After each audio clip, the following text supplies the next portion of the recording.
എല്ലാവർക്കും സുഖല്ലേ? Welcome to Sajana's kitchen. നമ്മൾ കണ്ണൂർക്കാരുടെ സ്വന്തം എരിവുള്ള പൊട്ടിയപ്പത്തിൻ്റെ റെസിപ്പിയുമായാണ് ഇന്ന് ഞാൻ വന്നിരിക്കുന്നത്. ചില സ്ഥലങ്ങളിൽ ഇതിനെ 6-ാം നമ്പർ എന്നും ഡയമണ്ട് കട്ട് എന്നും അറിയപ്പെടുന്നുണ്ട്. എന്നാൽ നമുക്കിത് പൊട്ടിയപ്പമാണ്. നല്ല ക്രിസ്പിയാണ്, ഈസി ആയിട്ട് ഉണ്ടാക്കിയെടുക്കാനും പറ്റും. അപ്പോൾ ഒന്ന് കണ്ടു നോക്കിയാലോ. അതിനു മുമ്പ് നിങ്ങൾ ആദ്യമായിട്ടാണ് ഈ ചാനൽ കാണുന്നെങ്കിൽ പ്ലീസ് ഒന്ന് സബ്സ്ക്രൈബ് ചെയ്ത് സപ്പോർട്ട് ചെയ്യണേ.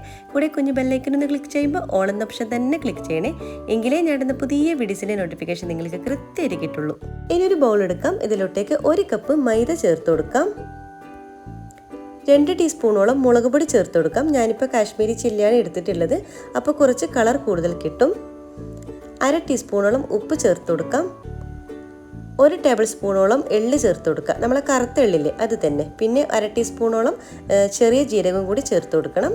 എന്നിട്ട് എല്ലാം കൂടി നന്നായിട്ടൊന്ന് മിക്സാക്കി കൊടുക്കുക. ഇതുപോലെ നന്നായിട്ട് തന്നെ നമ്മൾ മിക്സാക്കി കൊടുത്തിട്ടുണ്ട്. ഇപ്പോൾ നന്നായിട്ട് തന്നെ മിക്സാക്കി കൊടുത്തിട്ടുണ്ട്. ഇനി നമുക്ക് കുറച്ച് വെള്ളം ഒഴിച്ചിട്ട് നമുക്കിതൊന്ന് കുഴച്ചെടുക്കാം. നമ്മളൊരു പൂരിക്കൊക്കെ കുഴക്കുന്നില്ല, ആ ഒരു നെലിയിൽ നന്നായിട്ടൊന്ന് കുഴച്ചെടുക്കാം. അപ്പോൾ കുഴച്ചെടുക്കുമ്പോൾ പ്രത്യേകം ഒന്ന് ശ്രദ്ധിക്കുക. നമ്മളൊരു ടൈറ്റായിട്ട് വേണം കുഴച്ചെടുക്കാൻ, ലൂസായി പോകരുത്. കണ്ടില്ലേ, ഇതുപോലെ വേണം കേട്ടോ. നമ്മൾ ഡോ കുറച്ച് ടൈറ്റായിട്ട് വേണം നമ്മൾ ഡോ തയ്യാറാക്കാൻ, ലൂസായി പോകരുത് കേട്ടോ. അപ്പോൾ ഇതിവിടെ റെഡി ആയിട്ടുണ്ട്. നമുക്ക് പരത്തിയെടുക്കാം. പരത്തുന്നതിന് മുമ്പ് നമുക്ക് ഈക്വൽ സൈസ് ബോൾസ് ആക്കിയിട്ട് കട്ട് ചെയ്തെടുക്കാം. ഇനി കട്ട് ചെയ്തിട്ടുള്ള ഓരോന്നിനും നമുക്ക് കൈ വെച്ചിട്ട് ഇതുപോലെ ഒന്ന് റൗണ്ട് ഷേപ്പാക്കി എടുക്കണം. അപ്പം മുഴുവനും ഇതുപോലെ നമുക്ക് ഷേപ്പാക്കി എടുക്കാം. അപ്പോൾ പ്രത്യേകം ഒന്ന് ശ്രദ്ധിക്കുക, നമ്മൾ കുഴയ്ക്കുമ്പോൾ കുറച്ച് ടൈറ്റായിട്ട് വേണം കേട്ടോ കുഴച്ചെടുക്കാൻ. നമ്മൾ ഡോ ലൂസായി പോകരുത്. അപ്പോൾ ഇതുപോലെ എല്ലാം തന്നെ നമുക്ക് ചെയ്തെടുക്കാം. ഇനി നമുക്കിതെല്ലാം തന്നെ പരത്തിയെടുക്കാം. ഇനി നമ്മൾ തയ്യാറാക്കിയാൽ നമ്മൾ മാവ് എടുക്കാം. എന്നിട്ട് പലകിൽ ഒരല്പം പൊടി തൂകിയതിന് ശേഷം നമുക്കിതൊന്ന് പരത്തിയെടുക്കണം. നമ്മൾ ചപ്പാത്തിക്കൊക്കെ പരത്തുന്ന ആ രീതിയിൽ നന്നായിട്ടൊന്ന് പരത്തിയെടുക്കാം. പിന്നെ പരത്തുമ്പോൾ പ്രത്യേകം ശ്രദ്ധിക്കേണ്ടത്, ഇത് തിന്നാക്കിയിട്ട് വേണം നമ്മൾ പരത്തിയെടുക്കാൻ. കണ്ടില്ലേ, ഇതുപോലെ തിന്നാക്കിയിട്ട് പരത്തിയെടുക്കുക. നമ്മളൊരു കത്തി ഉപയോഗിച്ചിട്ട് നമ്മളിതുപോലെ കട്ട് ചെയ്തെടുക്കണം. നമ്മളൊരു ഡയമണ്ട് ഷേപ്പിലാണ് കട്ട് ചെയ്തെടുക്കേണ്ടത്. അപ്പോൾ ആദ്യം നമ്മൾ നീളത്തിൽ കട്ട് ചെയ്തെടുക്കുക. അതിനുശേഷം നമ്മൾ ഡയമണ്ട് ഷേപ്പിൽ ഇതുപോലെ ഒന്ന് കട്ട് ചെയ്തെടുക്കുക. അപ്പോൾ മുഴുവനും ഇതുപോലെ തന്നെ നമ്മൾ ഡയമണ്ട് ഷേപ്പിൽ കട്ട് ചെയ്തെടുക്കുക.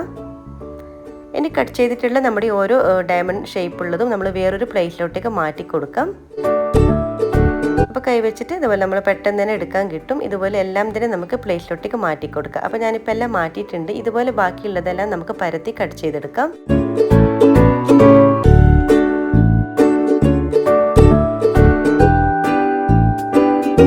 ഇതുപോലെ തിന്നാക്കിയിട്ട് തന്നെ പരത്തണേ, അല്ലെങ്കിൽ നമ്മൾ ഫ്രൈ ചെയ്ത് കഴിയുമ്പോൾ ഹാർഡായി പോകും.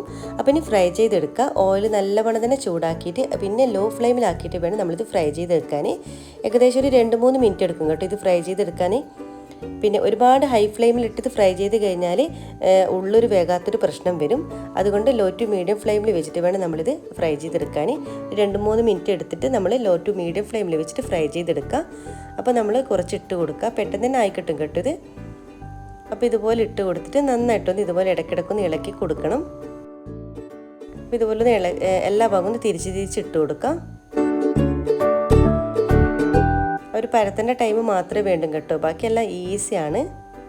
അപ്പോൾ ഇതുപോലെ ഒന്ന് തിരിച്ചിട്ട് കൊടുക്കാം. നമുക്ക് വൈകിട്ടൊക്കെ ഒരു ഈവനിങ്ങിനൊക്കെ പെട്ടെന്ന് ഉണ്ടാക്കാൻ പറ്റിയൊരു അടിപൊളി സ്നാക്കാണ്. കുട്ടികൾക്കൊക്കെ എന്തായാലും ഇഷ്ടമാവും. നല്ല ക്രഞ്ചിയാണ്, അതുപോലെ തന്നെ നല്ല ക്രിസ്പിയാണ്. ഈസി ആയിട്ട് ഉണ്ടാക്കിയെടുക്കാനും പറ്റും. അപ്പോൾ എല്ലാവരും ഒന്ന് ട്രൈ ചെയ്ത് നോക്കാം കേട്ടോ.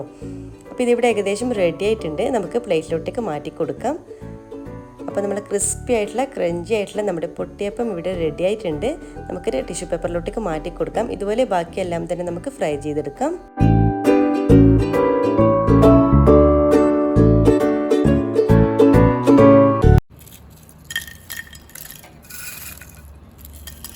കണ്ടില്ലേ, ആ ഒരു ക്രിസ്പിനെസ് നിങ്ങൾക്ക് സൗണ്ടിൽ നിന്ന് തന്നെ മനസ്സിലാവും. അത്രയും നല്ല ക്രിസ്പിയാണ്, ക്രഞ്ചിയാണ്. പെട്ടെന്ന് സ്നാക്കൊക്കെ ഉണ്ടാക്കണമെന്ന് തോന്നുമ്പോൾ വെറും 1 കപ്പ് മൈദ വെച്ചിട്ട് അടിപൊളി ക്രിസ്പി സ്നാക്ക് ഉണ്ടാക്കാം. അതും ഈസി ആയിട്ട്. എല്ലാവരും ഒന്ന് ട്രൈ ചെയ്ത് നോക്കണേ. കൂടെ ലൈക്ക് ചെയ്യാനും ഷെയർ ചെയ്യാനും കമൻറ്റ് ചെയ്യാനും മറക്കരുത്. സബ്സ്ക്രൈബ് ചെയ്യാതെ കാണുന്നവരാണെങ്കിൽ പ്ലീസ് ഒന്ന് സബ്സ്ക്രൈബ് ചെയ്ത് സപ്പോർട്ട് ചെയ്യണേ. ഇൻഷാ അല്ലാഹ് ഇതുപോലത്തെ വെറൈറ്റി റെസിപ്പീസുമായിട്ട് വീണ്ടും കാണാം. അതുവരേക്കും എല്ലാവർക്കും ഒരിക്കൽ കൂടി താങ്ക് യു. Bye bye.